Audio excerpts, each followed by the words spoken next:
अस्सलाम वालेकुम viewers, welcome back to my channel. उम्मीद करती हूँ आप सब ठीक होंगे और बहुत अच्छे से रमज़ान मुबारक के रोज़े गुजार रहे होंगे। आज हमारे किचन में बनने जा रही एक बहुत ही टेस्टी चिकन पकोड़ा की रेसिपी।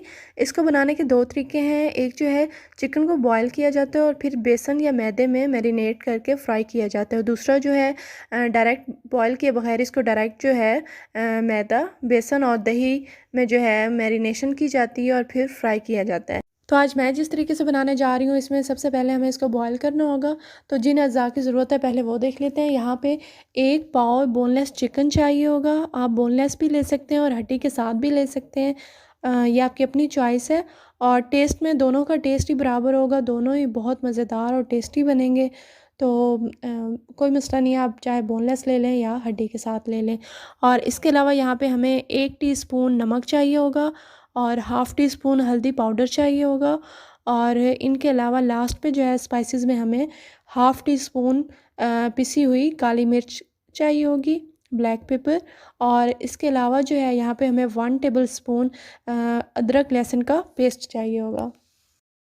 तो अब रेसिपी स्टार्ट करते हैं। बिस्मिल्लाहिर्रहमानिर्रहीम। बॉईल करने के लिए सबसे पहले यहाँ पे एक देगची ले लें और उसमें चिकन शामिल करके 1 गिलास पानी का शामिल कर दें। और इसके अलावा इसमें 1 टीस्पून नमक शामिल कर दें और इसके अलावा half tea spoon black pepper शामिल कर दें। नमक और ब्लैक पेपर जो है ये हम जब मैदे में इसकी जो बैटर हमने बनाना है तो उसमें भी शामिल करना है, इस वजह से मैंने यहाँ पे थोड़ा कम शामिल किया है। हाफ़ टी स्पून हल्दी पाउडर शामिल करेंगे इसमें और 1 टेबल स्पून अदरक लहसुन पेस्ट। और ये देखें सारे अज़्ज़ा इसमें मैंने शामिल कर दिए। आप फ्लेम ऑन कर देते हैं और तकरीबन 15 से 20 मिनट तक आपने इसको बॉयल होने देना है, ताकि ये अच्छे से गल जाए, सॉफ़्ट हो जाए चिकन और सख्त ना रह जाए, क्योंकि बाद में अगर ये सख्त हुआ तो इसका टेस्ट खाने में अच्छा नहीं आएगा। अब बैटर बनाने के लिए जो जो चाहिए होगा वो देख लेते हैं। यहाँ पे सबसे पहले मैदा चाहिए होगा। कुछ लोग जो है वो बेसन का इस्तेमाल भी करते हैं, लेकिन बेसन जब आप फ्राई करने लगते हैं पकोड़े तो बेसन उतर जाता है, तो इसलिए बेहतर यही है कि आप सिर्फ मैदे का इस्तेमाल करें। हाँ, ये कर सकते हैं कि मैदे में 1 टेबल स्पून आप बेसन शामिल कर दें, लेकिन मैंने यहाँ पे सिर्फ मैदा ही लिया है। ये जो है तकरीबन 4 से 5 चम्मच ये वाले भर के इसमें मैदे के शामिल कर लिए हैं। स्पाइसेस में सबसे पहले यहाँ पे पिसी हुई काली मिर्च शामिल करेंगे, ब्लैक पेपर पाउडर। इसके अलावा यहाँ पे सुरख मिर्च पाउडर चाहिए होगा और 1 टीस्पून भर के ये मैंने साबित ज़ीरा लिया था जिसको बारीक पीस लिए, ये इसमें शामिल कर देंगे। अगर आपके पास ज़ीरा पाउडर है तो वो आप बेशक शामिल कर दें। और 2 टीस्पून यहाँ पे खुश्क धनिया पाउडर चाहिए होगा हमें।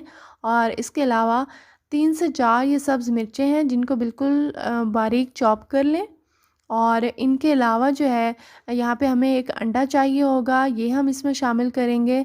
और अंडे के अलावा जो है एंड पे हमें 1 टीस्पून नमक चाहिए होगा। नमक क्योंकि मैंने जब बॉईल किया था चिकन तो उस टाइम भी नमक शामिल किया है, तो इस वजह से आपने यहाँ पे थोड़ा देख के इसमें नमक शामिल करना है।